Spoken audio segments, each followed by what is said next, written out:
بسم اللہ الرحمن الرحیم۔ لبیک اللہم لبیک، لبیک لا شریک لک لبیک، ان الحمد والنعمت لک والملک لا شریک لک۔ میدان عرفات میں حضرت محمد صلی اللہ علیہ وسلم نے خطبہ حج دیا تھا۔ اس خطبے کے اہم نکات دہرا لیجئے، کیونکہ ہمارے نبی صلی اللہ علیہ وسلم نے کہا تھا میری ان باتوں کو دوسروں تک پہنچائیں۔ نمبر 1، اے لوگو سنو، مجھے نہیں لگتا کہ اگلے سال میں تمہارے درمیان موجود ہوں گا۔ میری باتوں کو بہت غور سے سنو اور ان کو ان لوگوں تک پہنچاؤ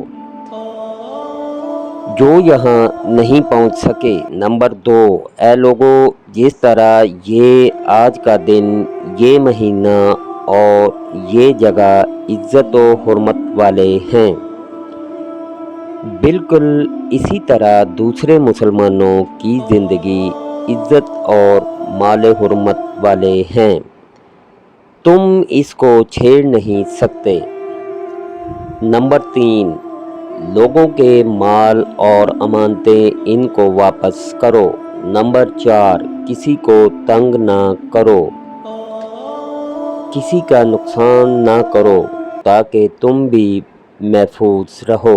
نمبر 5، یاد رکھو تم نے اللہ سے ملنا ہے اور اللہ تم سے تمہارے اعمال کی بابت سوال کرے گا۔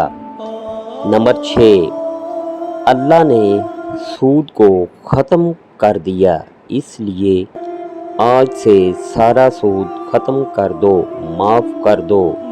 نمبر 7، تم عورتوں پر حق رکھتے ہو اور وہ تم پر حق رکھتی ہیں، جب وہ اپنے حقوق پورے کر رہی ہیں تم ان کی ساری ذمہ داریاں پوری کرو۔ نمبر 8، عورتوں کے بارے میں نرمی کا رویہ قائم رکھو، کیونکہ وہ تمہاری شراکت دار، پارٹنر اور بے لوث خدمت گزار رہتی ہیں۔ نمبر 9، کبھی زنا کے قریب بھی مت جانا۔ نمبر 10، اے لوگو میری بات غور سے سنو، صرف اللہ کی عبادت کرو، 5 فرض نمازیں پوری رکھو، رمضان کے روزے رکھو اور زکوٰۃ ادا کرتے رہو، اگر استطاعت ہو تو حج کرو۔ نمبر 11، زبان کی بنیاد پر، رنگ نسل کی بنیاد پر تعصب میں مت پڑ جانا، کالے کو گورے پر اور گورے کو کالے پر، عربی کو اجمی پر اور اجمی کو عربی پر کوئی فوقیت حاصل نہیں، ہر مسلمان دوسرے مسلمان کا بھائی ہے، تم سب اللہ کی نظر میں برابر ہو، برتری صرف تقویٰ کی وجہ سے ہے۔ نمبر 12، یاد رکھو تم ایک دن اللہ کے سامنے اپنے اعمال کی جواب دہی کے لیے حاضر ہونا ہے، خبردار رہو میرے بعد گمراہ نہ ہو جانا۔ نمبر 13، یاد رکھنا میرے بعد کوئی نبی نہیں آنے والا، نہ کوئی نیا دین لایا جائے گا، میری باتیں اچھی طرح سے سمجھ لو۔